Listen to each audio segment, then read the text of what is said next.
Hello, എല്ലാവർക്കും പരമ്പരയിലേക്ക് സ്വാഗതം. നമ്മൾ ഇന്ന് ഒരു മിക്സ്ഡ് വെജിറ്റബിൾ ഊത്തപ്പത്തിൻ്റെ റെസിപ്പിയാണ് കേട്ടോ നോക്കാൻ പോകുന്നത്. ഊത്തപ്പം എന്ന് പറയുന്നത് വെറും ഓണിയനും പച്ചമുളകും മാത്രം വെച്ചും ഉണ്ടാക്കാൻ പറ്റും. നമ്മളിന്ന് മിക്സ് ചെയ്ത ഒരു വെജിറ്റബിൾ ഊത്തപ്പമാണ് ഉണ്ടാക്കുന്നത്. അപ്പോൾ അതിനായിട്ട് നമുക്കൊരു 2 ക്യാരറ്റ് ഒന്ന് ഗ്രേറ്റ് ചെയ്ത് വെക്കാം. അല്പം ക്യാപ്സിക്കം ചെറുതായിട്ട് അരിഞ്ഞു വെക്കാം.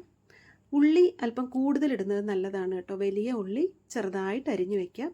നല്ല ഫ്രഷ് ആയിട്ടുള്ള മല്ലിയില, എൻ്റെ മല്ലിയില ഇപ്പോൾ ഒരല്പം വാടിയതാണ്. നല്ല ഫ്രഷ് ആയിട്ടുള്ള മല്ലിയില ചെറുതായിട്ടൊന്ന് കട്ട് ചെയ്ത് ഇട്ട് കൊടുക്കാം. അല്പം ഉപ്പും കൂടെ ഇട്ട് കൊടുക്കാം. നിങ്ങൾക്ക് എരിവ് വേണമെന്നുണ്ടെങ്കിൽ ഒരു 2 പച്ചമുളക് ഇട്ട് കൊടുക്കാം. അരിഞ്ഞതിന് ശേഷം എല്ലാം കൂടെ നന്നായിട്ടൊന്ന് മിക്സ് ചെയ്ത് വെക്കാം. നമ്മുടെ കയ്യിലുള്ള വെജിറ്റബിൾ ഏതാണെന്ന് വെച്ചാൽ എല്ലാം ഇട്ട് കൊടുക്കാം കേട്ടോ, കുഴപ്പമൊന്നുമില്ല. നമ്മുടെ കയ്യിലുള്ള ദോശമാവ് പാനിലോട്ടൊന്ന് ഒഴിച്ചു കൊടുത്തിട്ട് അതിൽ ആ ബബിൾസ് ഒക്കെ വരുന്ന ഒരു പരുവം ഉണ്ടല്ലോ, ആ പരുവം വരുമ്പോഴത്തേക്ക് നമുക്കിത് നമ്മൾ അരിഞ്ഞു വെച്ചിരുന്ന വെജിറ്റബിൾസൊക്കെ ഒന്ന് നിരത്തി കൊടുക്കാം.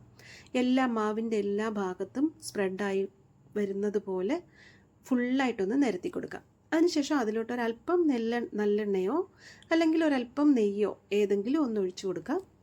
എന്നിട്ട് നമ്മൾ ഈ വെജിറ്റബിളൊക്കെ അതിൽ ഫിക്സ് ആയിരിക്കാൻ വേണ്ടിയിട്ട് ഒന്ന് പ്രസ് ചെയ്ത് കൊടുക്കാം.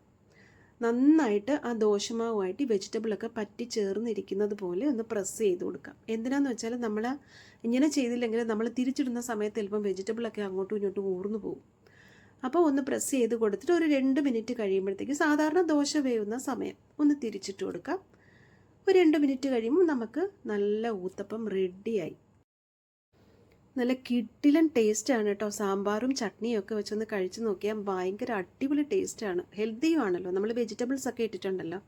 അപ്പം നിങ്ങളിത് വീട്ടിലൊന്ന് ഉണ്ടാക്കി നോക്കിയതിന് ശേഷം ഇഷ്ടപ്പെടുകയാണെങ്കിൽ ഞാൻ എപ്പോഴും റിക്വസ്റ്റ് ചെയ്യുന്ന പോലെ കമൻറ്റ് ചെയ്യാനും ലൈക്ക് ചെയ്യാനും സബ്സ്ക്രൈബ് ചെയ്യാനും മറക്കല്ലേ. Have A good day.